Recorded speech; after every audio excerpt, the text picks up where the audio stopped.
Finally, dry and dusty, the Sunland convoy rolled into Birdsville and set up camp in an area blessed with burrs and dirt and dust, about midway between the town and the racetrack. The Birdsville population is normally around 100, but for this race weekend the numbers swell to over 7,000. The flat between the town and the track was a sea of caravans and RVs of all shapes and sizes, and tents and swags. The town was really buzzing, with the pub doing a roaring trade along with Brophy's famous boxing tent, and of course the Birdsville bakery.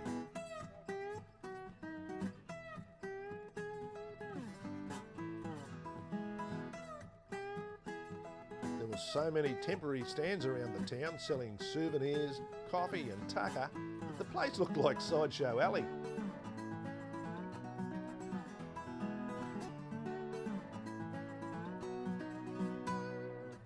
The first races were held on the Friday, and a few of the Sunlanders made the trek to the track and made a few bob. But we all got back to camp in time for the Sunland Happy Hour. Roy put on drinks and munchies and the crew yarned away for hours. The one thing most common in the conversation was the way everyone's rigs had handled the trip out. And surprisingly, there were no problems with the two blacktop vans either. The Vicky and the Emerald handled the dirt just like they'd been born to it. Well, there's a big Sunland fan to go in and I'm right, you're right. You're slim because you don't eat much. Oh no, yes I do.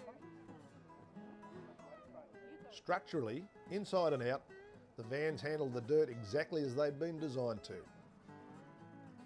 No fuss, no bother, no damage, no problems.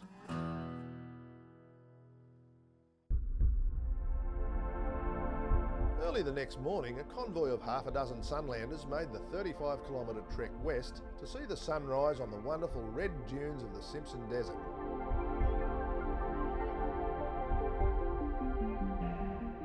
It's truly spectacular country, stark, unforgiving and stunningly beautiful.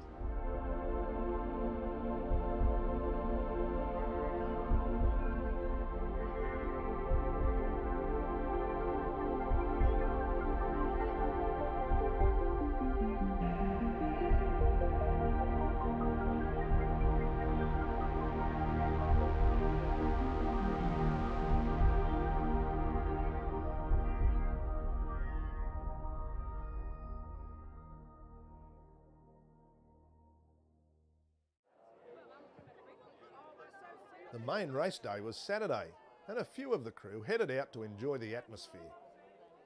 It's a remarkable race meeting, with girls and boys dressed up to the nines, even in all the dirt.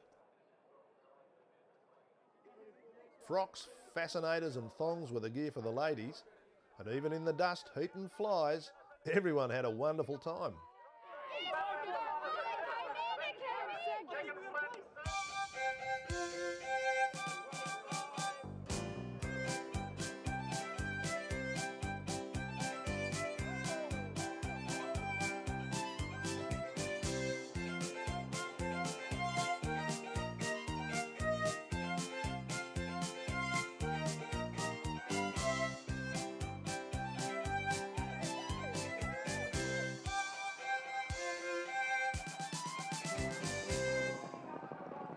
By day's end, the races were over, and so was the Sunland Brisbane to Birdsville Bash. All the vans were given the once-over before departure. Most of the Sunlanders headed off to other parts. Some down the Birdsville track into South Australia, others north to Bedourie and across to Winton. But all agreed it had been a super trip and a great experience. The Sunland vans all lived up to their reputation for toughness and comfort, designed to handle the dirt roads of the great outback. That brings us to the end of Sunland Caravans tour from Brisbane to Birdsville. We all had a terrific time up there. It's a great place to go, and we might even go next year. But anyway, if you see a Sunland Caravan on the road, give them a wave. They're a great mob.